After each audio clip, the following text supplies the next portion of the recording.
Open a message at the top of your live chat for viewers to read. Click any message to pin it. Use the option menu to unpin. All right. Okay, I just read something there, but I'm not even seeing the option menu that would allow me to pin or unpin. As a matter of fact, I wasn't even seeing my messages coming up. But welcome to the channel. I'm here. Thank you for stopping by. My name is June. I'm in Jamaica. Yeah. Yeah. But for now, it's me. How are you doing? How are you doing, guys? My friends, my supporters, my subscribers. Welcome to a new day. It's 7:56 in the AM here in Jamaica. It is Monday, March 25. In the year 2024, a lot is happening celestially. We're told of the penumbral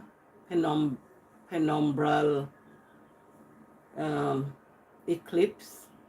That's some lunar eclipse where the penumbral region of Earth will be shading the moon somewhat, and it should be visible. I think it was the 25th, which means it was last night, because last night is the 25th. I should have. I missed it somewhat, but I'm sure it will continue a bit, because 12:57, that is in the AM. Yeah, I will have to look. I will have to look at the times again, but I'm sure that's the time they say it would be, which means I I missed it, because it would have gone since early this morning. It's a shame. It's a shame. Joshua, A.G. Bourne, hi. I'm here. I'm having some coffee from this mule. Okay, so I'll take a sip for both of you. That's for Joshua. And that's for A.G. Bourne. How are you all doing? Thanks for stopping by. You know who I am. You know where I am. And the time, I told you. So it's 7:55 in the AM here in Jamaica. I'm in a good mood. Saturday was very rough at work. I actually started my hairdo. So I'm almost finished now. So see, my face is looking a bit brighter. Yeah. The aging process is doing me very well. I'm aging gracefully. Okay, on the board this morning, we have Vibes Cartel. We're talking about some verdict in the social media jurors. They are having a field day. Social media jurors, and maybe I should say judges too. It's a lot of things happening. I would not want for a moment to be in this person's shoe, means Vibes Cartel and his co-accused, where everybody is a juror and everybody has a say in the matter. A lot of persons, its followers, because they have what they call Gaza fans and Gully fans, and this Gaza and Gully, these are names coming from, some way back. Gaza and Gully, these are representing two factions of entertainers. So one live at a certain part where they call Gully. I don't know who gave it that name. And another, Vibes Cartel included, he is in the region or of the fraternity of the Gaza. And it has nothing to do with Gaza and Palestine and the Ukraine and Israel. No, it's a faction of persons here in Jamaica who have assumed that name as some form of identification or some aligning or allegiance to some persons or a group of persons. So many persons, I think, from the Gaza faction, they are saying, okay, free our boss, free the world boss, because that's what Mr. Adidja Palmer, Vybz Kartel world boss, calls himself. And that is okay. In the music industry, persons are represented by whatever name they choose to call themselves. So that's fine. Not my business. I am not a part of that community. Sorry.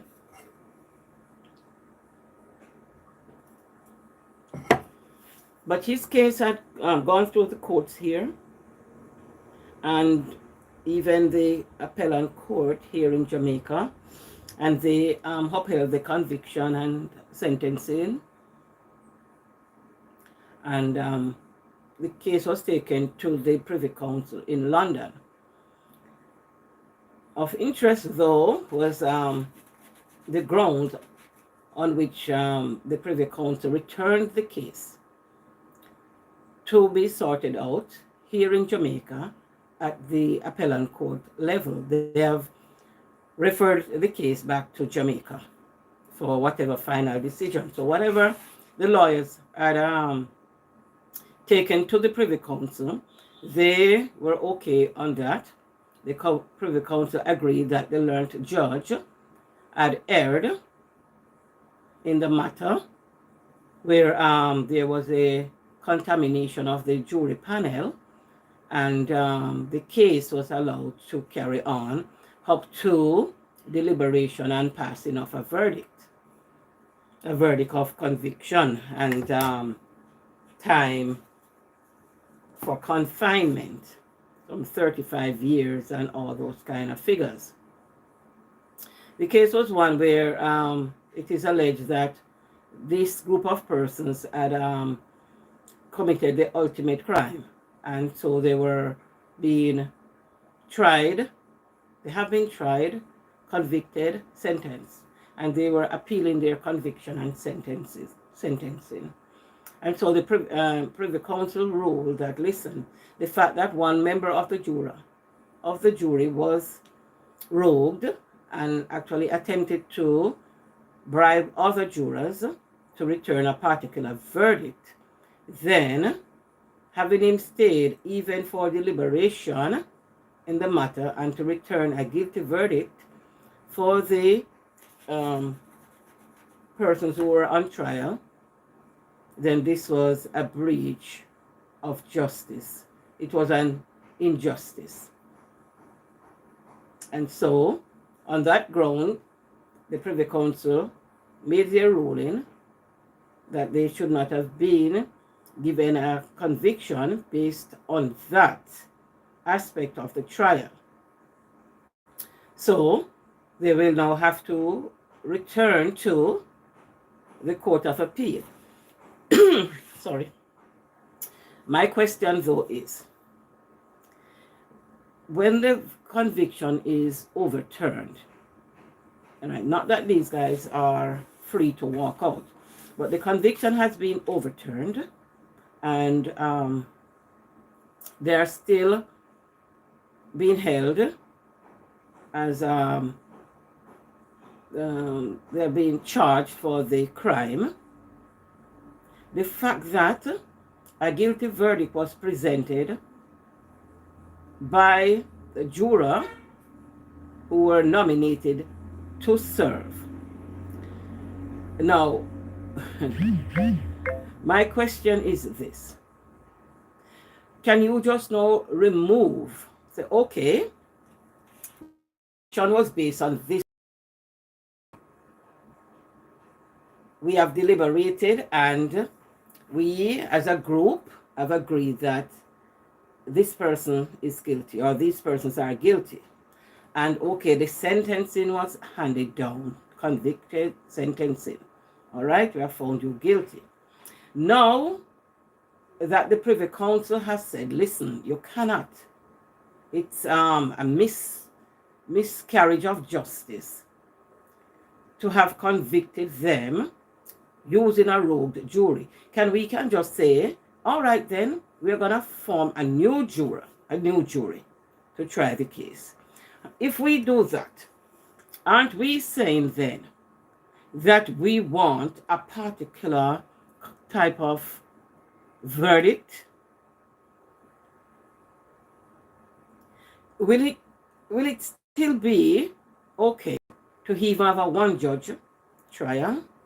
Whether we're gonna use juror, will it still be okay to have this case before the court? And the case up front is this Vybz Kartel and his friends or colleagues, I don't know, co-accused. But I am now moving away from this particular case and I'm taking it further to say, okay, having convicted a person or group of persons using a particular jury pool, you have gotten a conviction. That's probably what you wanted as the crown. You have gotten that. The case went to the ICE court and they said, listen, your jury panel was contaminated. Based on that, you could not have a fair trial or a honest verdict. Is it okay now? Because the case has been sent back to the appeal court here. I don't know law and legal matters, but I'm speaking from a naive standpoint and expressing my thoughts and would like your feedback and your teaching. Educate me. If we should take this case back to court, form a new panel, we can't guarantee that no one will go rogue, first. Secondly, if there's a one-judge trial, the court, this case has gone through the woodwork.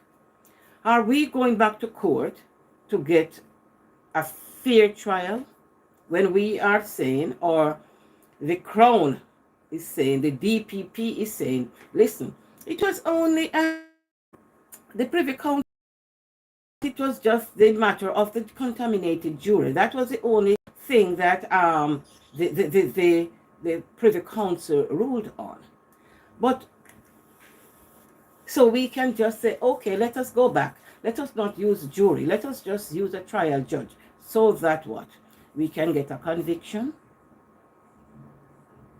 Are we out to get a conviction, or were we about a fair trial? Regardless of what is in social media, that okay, these persons are that and these are that, we are concentrating on the matter in front of the court. And I have done a live before and I've asked, or a video before and I have asked, why did you, the Crown, why did you, the defense, learned judges and lawyers, why did you continue a trial with a tainted juror, a rogue juror? What was to be the result? What was the end game? That's what I am asking this morning. What was the end game? What was the foresight? So we are here now. So in hindsight, we kept this panel. And so, all right, these persons were convicted and sentenced, whatever. Was there a retrospect? In retrospect, even when the case went to the appellate court here in Jamaica, no one saw anything wrong with a tainted juror? I have read article and I have seen a video with former Prime Minister P.J. Patterson at King's Counsel and Hugh Small, another King's Counsel.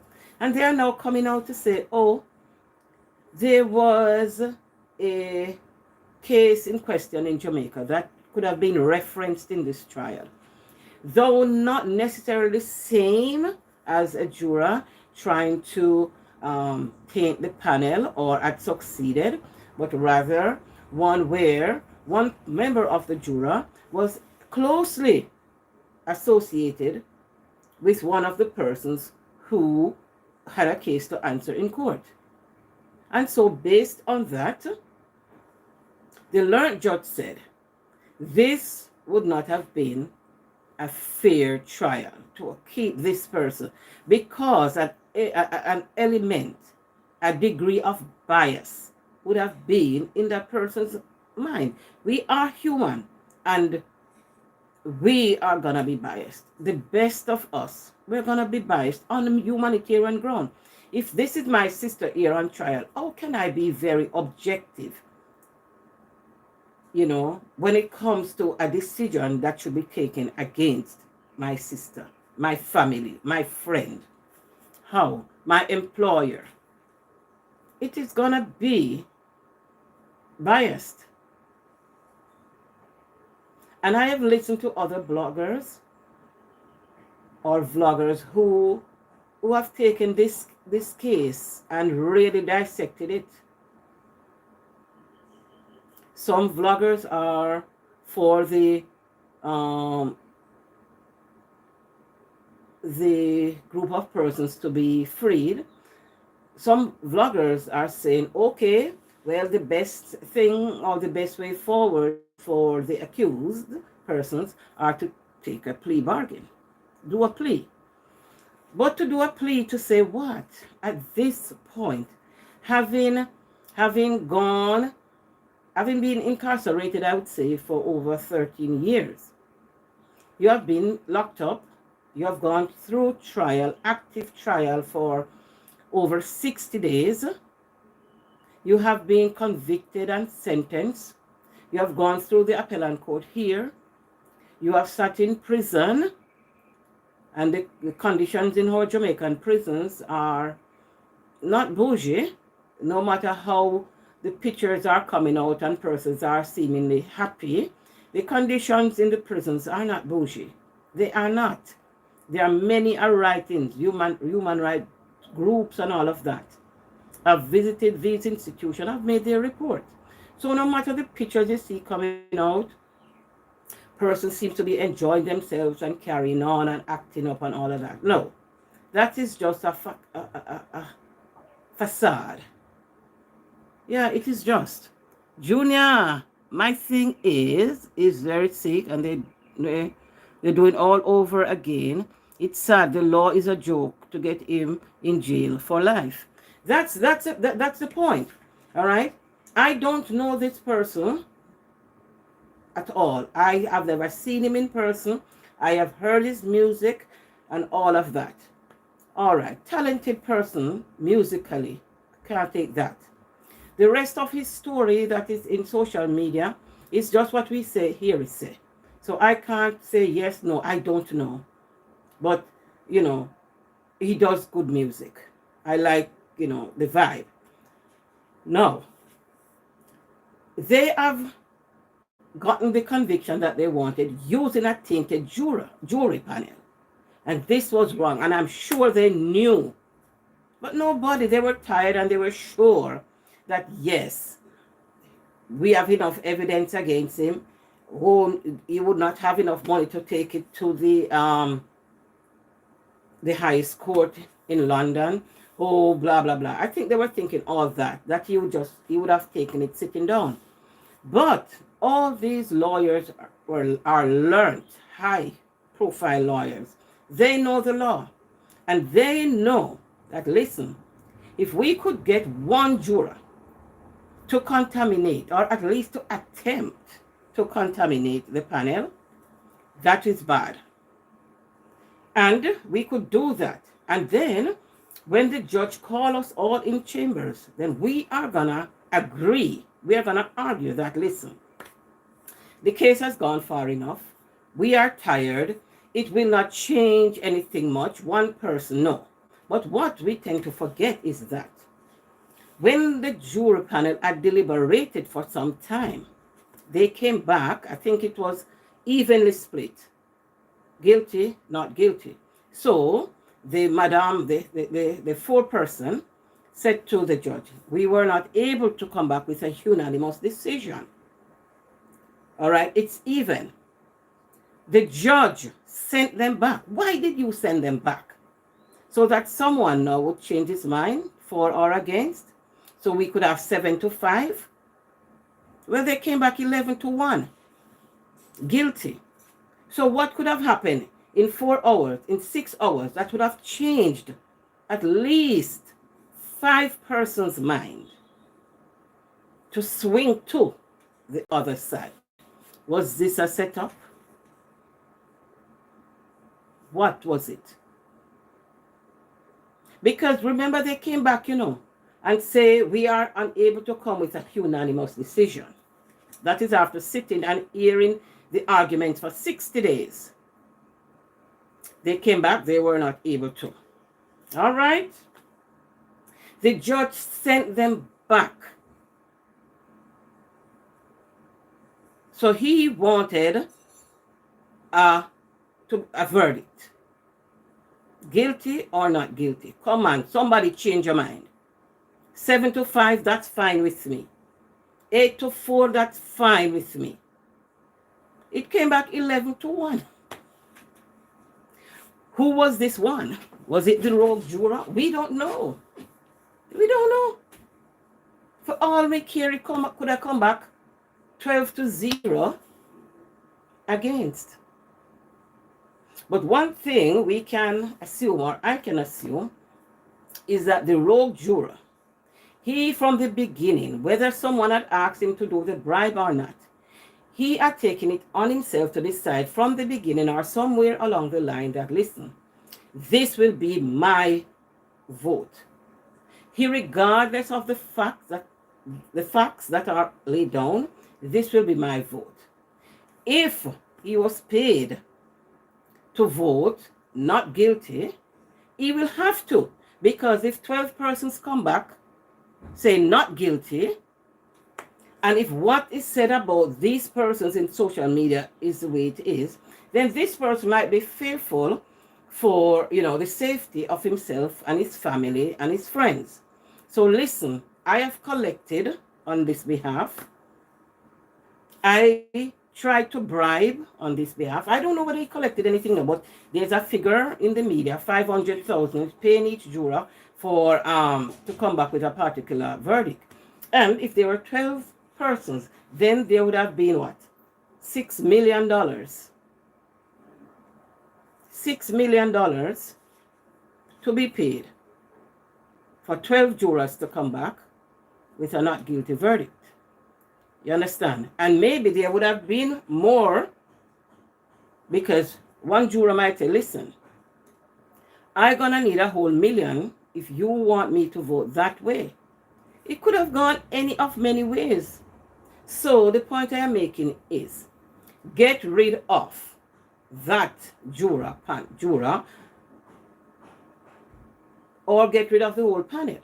Then other arguments are this. How much time was spent with this tainted juror, in the company of the others? And even if there was a whistleblower, how many more persons had this juror gotten to? And would it be, would they be able to have kept the thing unbiased?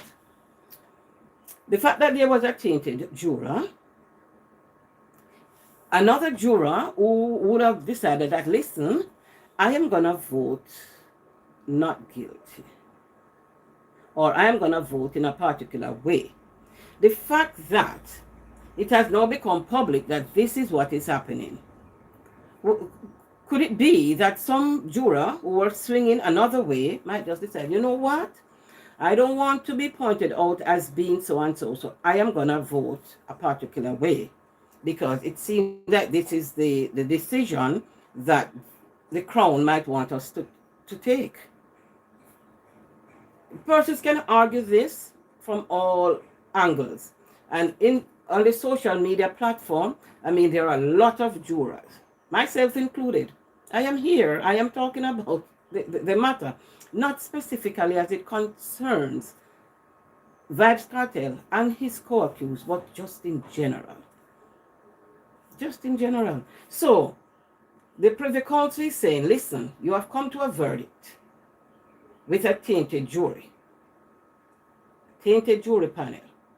Now, I find that you could not have come back with an unbiased verdict with a biased jury. So I am sending back the case to you to do what? What are we supposed to do with it? Are we supposed to say, okay, the Privy Council, our highest court says that we can convict on this basis. So what are we going to do now?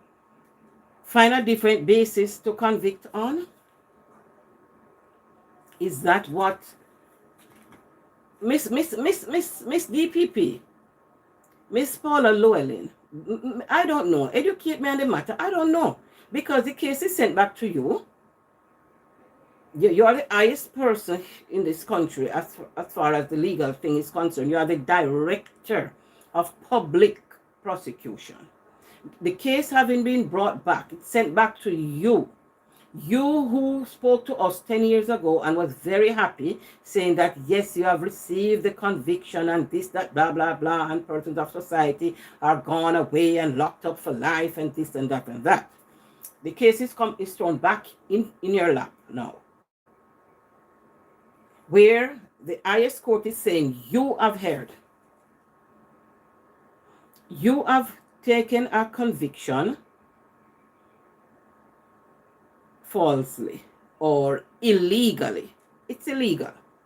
That type of conviction must be illegal. It must be, if it can be upheld, it's legal. If it can't be, then it's illegal. So you have illegally convicted these persons and they are where they are. What now? Are you going to say, okay, I convicted this person based on using his own peers, and they said he was not guilty, and we agree. That was the verdict that we wanted. We have got it. We had our day in court. We've won. Now, a couple of years later, it is that you have lost. What is the recourse? What is the recourse? How will this be handled? Yes, it's a wait and see matter, but it means that everybody is looking. It's a landmark case. It's a case that will be used in law for centuries. I said before, at the Privy Council, your barrister, lawyer, whatever they call him over in the UK, he drew reference to some case from the 18th century where something. Yet here in Jamaica, not so far back in the future, in the past, not so far back, in the past, there was a case, a landmark case, two prominent persons and a prominent institution, the Jamaica Gleaner and John Hearn. The case that was brought against the John Hearn by former Prime Minister Michael Manley. Yeah? And the jury panel had to be dissolved because one member was closely associated with one of these persons who were active in the case. My question is,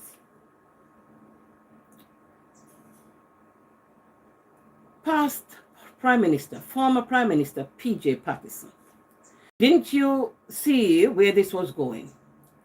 Is it that you could not have called the DPP and said, listen, you can't continue with this? Mark, you are still on the country's payroll. You are still former Prime Minister. Persons would still come to you for advice on matters. I think so. I was about to say I'm sure, but I'm not sure. I think so. It is my opinion.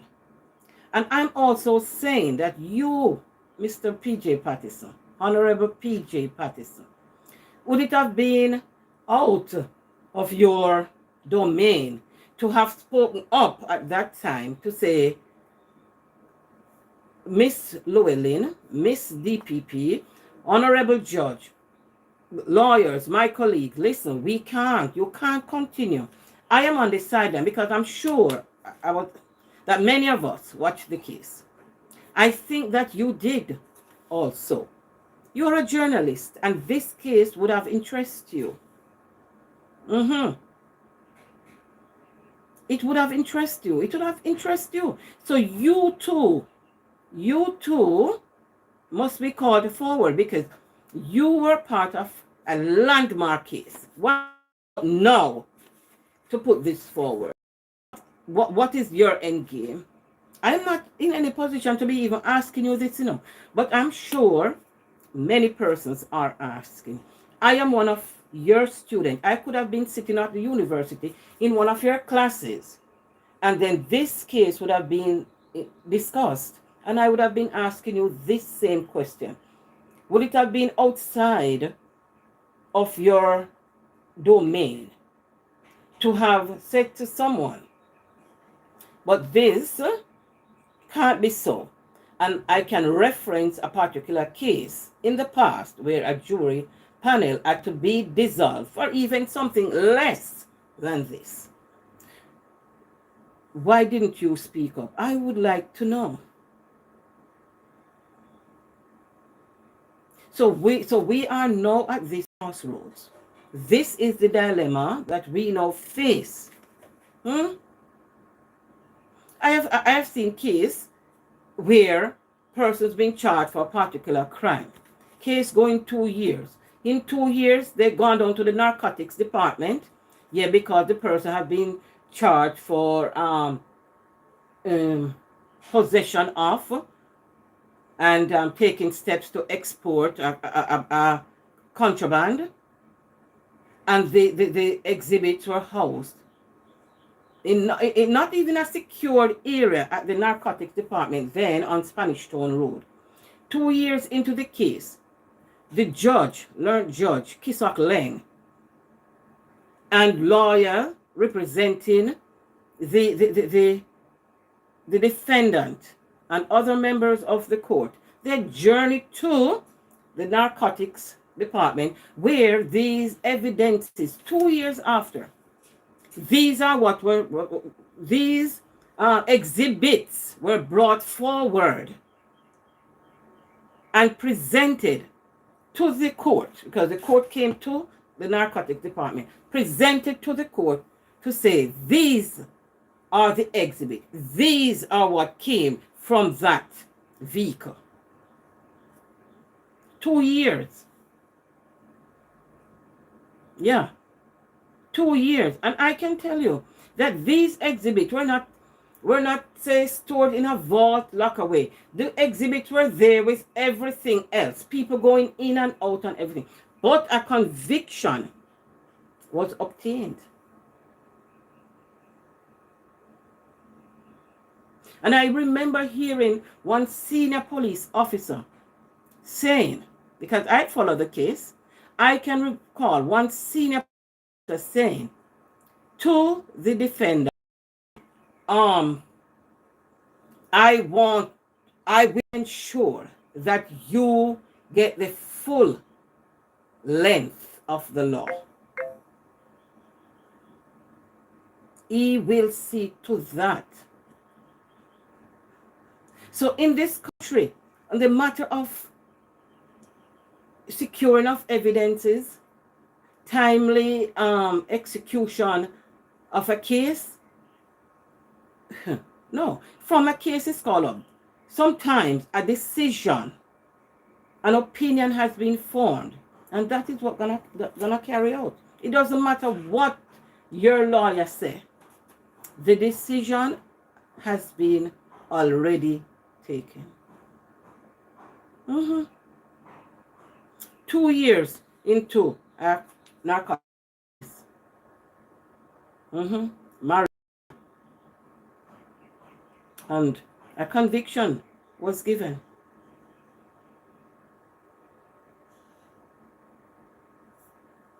Yeah. So it is crazy in this country. The hopscotch way that cases are treated. It's like, okay, I have to go to court today. I present myself and I go with my folder and okay, this is what it is. It is very, very sad.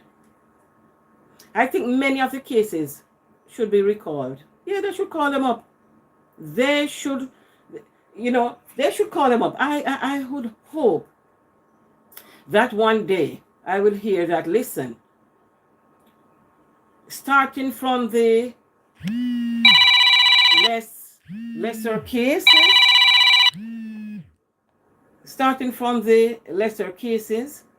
I'm sorry about that phone call in the middle of our talking. Yeah, I would be happy to hear that, listen, some cases are being called back to court. Yeah, man, I would have liked that. So that fairness, unbiasedness can be removed. I am sure that things would have been looked at differently. And I am sure going forward, cases will be better prepared for trial. And errors in judgment will be reduced.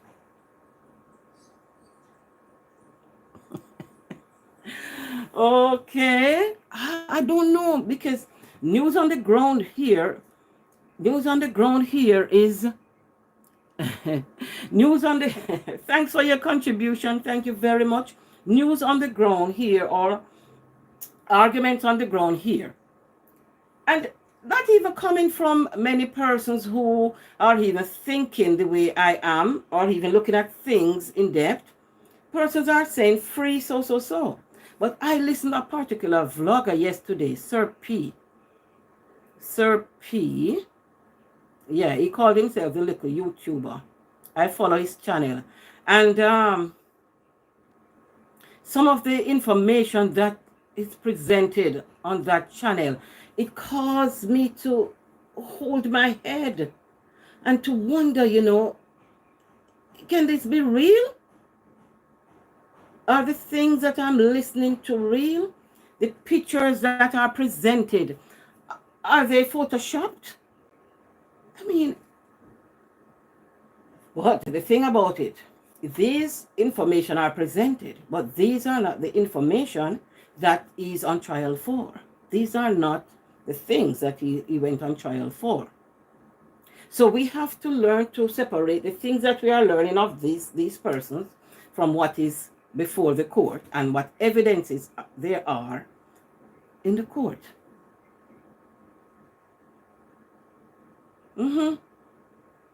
It is it is rather sad.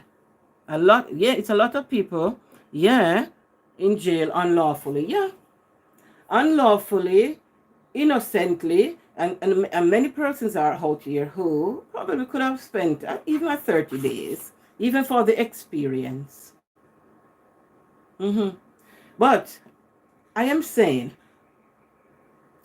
we as a country, we need to tidy our houses, because it is quite embarrassing, that the director of public prosecution 10-11 years ago rejoiced on public TV at a conviction that we are looking to say, wow, it is overturned by the Privy Council. It is now here in the Court of Appeal. For what? What is it here for? To say, okay, we will just omit the fact, we will just take out that part that we had a jury trial, we are going to have a retrial. Why are we going to have a retrial? Why?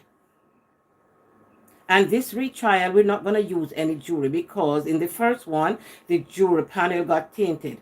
To say that would be exhibiting bias, and to say to the public, We need a guilty verdict, so we are going to go with one judge who we think will not be able to be bribed. If Vibes not guilty, he should be free long time, but couldn't couldn't make it. Yeah. But the thing about it, yeah, remember he was locked up. The case went through the whole 60 days, the longest trial ever in this country. Yeah. So it went through the woodwork and they came back. So it takes time to prepare to go to the appellate court locally, and then even more time to go to London. So, hey, let us see how it works out. Yeah, talk it here. It's a thumbs up. Real talk here. Thank you. Thank you, Junior. Don't forget, hit the notification. All right. Yeah. So I am saying, hey, persons are saying, yeah. So you have the set of persons, the camp that is saying free, no time for bail. Yeah, you have the group that is saying free because the Privy Council overturned the conviction. But the Privy Council could have decided to free him totally. They didn't do that. They say go back to the Court of Appeal. Let they decide which way to go, whether to have a retrial, whether to set him free, whatever. I don't know. Whether to say, okay, we are going to uphold the conviction, but we are going to cut the sentence to time served. They have all different ways to do these things. I don't know. So you have the camp that is saying free him right now. There's a camp that is saying, okay, let him do a retrial. And then there's the camp that is now emerging and say, oh, I think in his best interest, he should do a plea deal. And that is the worst one. Whether he go back in court for trial, which decide then. Have a good day. I have to go. Thank you, Joshua. Thank you for your contribution. Thank you always for stopping by. Peace out. Mwah. All right. And so that was Joshua. He gave his thought on the matter, and quite appreciative, quite interactive session going on here. All right, Joshua, have a very good day at work. All right. I hope you did your workout this morning too. All right. Bye-bye. All right. Same to you too, Mr. Thank you. All right. Now, the camp that is saying he should take a plea deal. Some of these persons are the same ones that are saying free. You can't have a plea bargain and still saying free the person. Unless you're saying free him means, yes, he had that conviction on his records, but we are going to release him now on time served. But if you're saying he is to take a plea, first he has to say, I am guilty. I am admitting guilt for whatever you have accused me of. And I'm asking now for leniency. That's what it has to be, Any plea bargain, first you have to admit guilt. So I don't know if the camp that is saying a plea bargain, I don't know if this camp I don't know if this is the same camp or these are the same persons who naively or illiterately are saying plea, because there cannot be a plea bargain without admitting guilt. At this point in time, let us be honest. For any person who has done 13 years locked up, have spent money for first trial, second appeal, first the trial, Secondly, local appellate court. Thirdly, the Privy Council. Fourthly, be back to the appellate court in Jamaica to now turn up and say, oh, I want to change my plea. I am guilty. I don't want to go back through the old rounds of things. I am guilty. Could you please consider to release me on the time served? I've already done 13 years incarcerated. Can you please terminate my sentence there? Can we cut it there? No, it won't be. The Jamaican court never proved that he is guilty. Right. Because of the ace of the court to accept a guilty verdict. If, and we're saying if they had abandoned that juror panel and to say, okay, we're not going to use any jury. It's now with you, Your Honor, to decide. Then they would have stayed for a while after and be listening and deliberating, because now it would be to the judge now. He would have to probably be listening even more with a clearer ear, an unbiased ear, even more unbiased or biased. I don't know which ear you'd be listening with. If they had abandoned the trial and to come back and say, okay, we have abandoned it and we're going to resume 2 weeks down the road, and this time we're going to resume with a new panel, or we're not going to use the panel based on our experience with the first one. So we are going to go with a single judge trial. All right? So we need 2 weeks break and then we resume.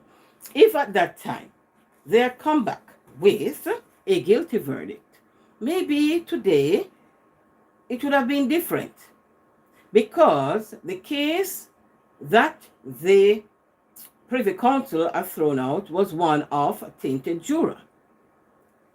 Tainting or perjuring the whole panel. So if they had break for even 2 weeks and resume and come back with the same verdict, one judge, then the lawyers could not have gone to any court speaking about tainted jury. That could not have been spoken of. They tried to put the case of the phone, the cell phone, forward. Privy Council didn't even address that. I don't even know if they had admitted that into any type of arguing. The lawyers knew 10 years ago, I believe, that a tainted jury could not have carried. They must have known. These are learned persons. This must have been we are putting this in place as contingent. The Jamaican court never proved that he is guilty. Right. He's innocent? I don't know. I don't know. Innocent until proven guilty. And since he was not proven guilty, we have to say he's innocent. Now, they will have to go to prove him guilty. And I don't know that appellate courts are what prove persons guilty or not guilty. So it has to be a retrial, because you cannot go to the appellate court for free to be freed when this person does not have a guilty conviction. So it will have to go back to the Supreme Court. So it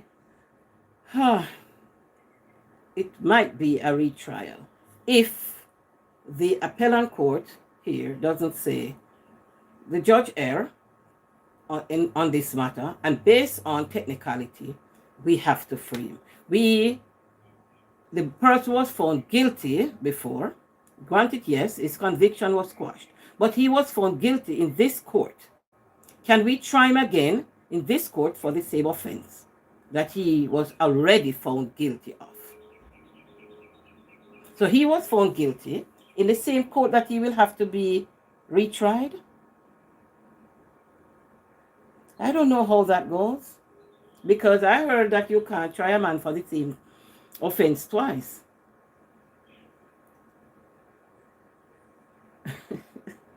And the Supreme Court had given a guilty verdict. So how will that play out? Somebody please come up and tell me how this one will play out.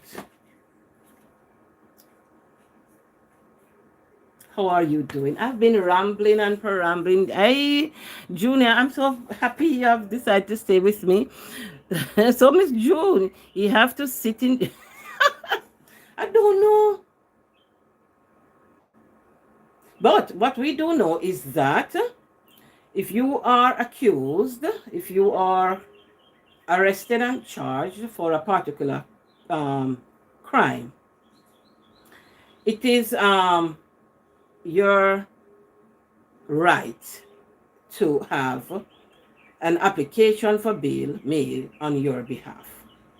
Whether or not his lawyers will go this route, that will have to be something that they will decide. But they can apply for bail, but it's up to them. And when they do apply for bail, the Crown can decide that, listen, we are objecting to bail on this ground, on that ground, on that ground, on that ground. And it will be up to the judge to decide what he does, because granting of bail will be up to the judge. So, I don't know. But this is an interesting matter. And I am speaking not just because of the case that I am now seeing here in my lifetime, Vybz Kartel and his co-accused, but I'm speaking here for knowledge, for one, and for two, that should there be any other case in future, I am concerned that this matter, this case in question, will be brought up and be referenced. Your Honor, in the case against the Crown versus Vybz Kartel and blah, blah, blah, in the court of blah, blah, blah, year so and so, before the learned judge so and so, this verdict was passed based so and so, and blah, blah. These things will come up. How will they affect future cases? That is the argument that is on the table. How will the decision, whatever decision taken in this matter, affect other cases in future? How will this one affect cases that have gone on in the past? Can these cases be brought forward? Can they? Even if the person has served time? Can they? Can they be brought back? I don't know. But we all see they want to keep him there. It's so sad. Break up. Anyone. It's so sad. Break up. It's so sad. Break up. Anyone. I don't get that. It's so sad. Break up. Anyone. The DPP, yeah? The DPP and persons who acted on behalf of the Crown, they, I think, would want to uphold a conviction. The DPP is up for retirement, maybe some 3 years ago, and they have asked her to hold on, maybe to hold on until this case had gone through the woodwork. She's up for retirement. And this case, I think, would have been a part of her legacy. This case. Now her legacy is threatened. I don't think that she would want to go out on this embarrassing platform and to say, I have served the country well, I have done well, whatever. Because this will, no matter how many other cases she has led for the crown, it doesn't matter how many she has led and was successful in their presentation. This one overrides all others. She would not want to go out losing this major case. That's my opinion. And whatever she will fight for at this time is to preserve her legacy, which anyone would want to do. Anyone would want to preserve their legacy or his legacy. And you know, I could say this because there's a particular highway, patch of the highway here in Jamaica, the 2000 highway. And Portia Simpson Miller was quite influential in constructing that highway. And it was a big argument here when the highway was to be called Edward Seaga's Highway. And persons are saying, oh my God, such an injustice. The legacy of Portia Simpson Miller being ripped from beneath her. She figured that she'll be sitting on that. But it was not her name that's been erected on billboards about that highway. And persons are crying foul. Now, I don't know who started the groundwork. I don't know who did the initial work. But what I do know, that during her tenure as Prime Minister, major road work went on. Even the construction of a transportation center in the middle of the city in Halfway Tree. That's part of her legacy. What was given to her was a mere roundabout in another section of the city, Portia Simpson something. And that roundabout is not even existing anymore. It's not there anymore, so that legacy is lost. So persons fight for their legacy. And in this matter, I think the DPP will fight for her legacy. She will fight for her legacy. She's up for retirement. It would be my thinking that she would defer retiring to see this case go back through the court. That's my take today on the matter. I've been with you, 1 hour. I have to go to work to be with my Alzheimer friends. So thank you again for stopping by. Thank you for your support. Junior, you were talking to me the other day. I think it was Thursday? We were having conversation. You were asking me if I was married and all of that. And then you mentioned that I had set my standards too high. And just when I wanted you to elaborate, then the feed got broken and you did not. So I would like that when you catch me on another live, that you let us have conversations about that. Because I'd really like to know the errors of my ways, and so that I can make amends. Yeah. So thank you again for stopping by. Yeah. Thank you very much, Junior, Joshua. Yeah, thank you all for stopping by, for your support. I'm not wearing my glasses, so that is why you see I'm way up. I'm way up in the camera. My coffee has gone cold. The cup was not covered, and I do have one of these personal air condition fan here. The little units, I have one here. So my coffee has gone cold. Yeah. It's gone cold and no longer. Oh, it was not you? Well, I think I think it was all right, someone else. All right. Yeah.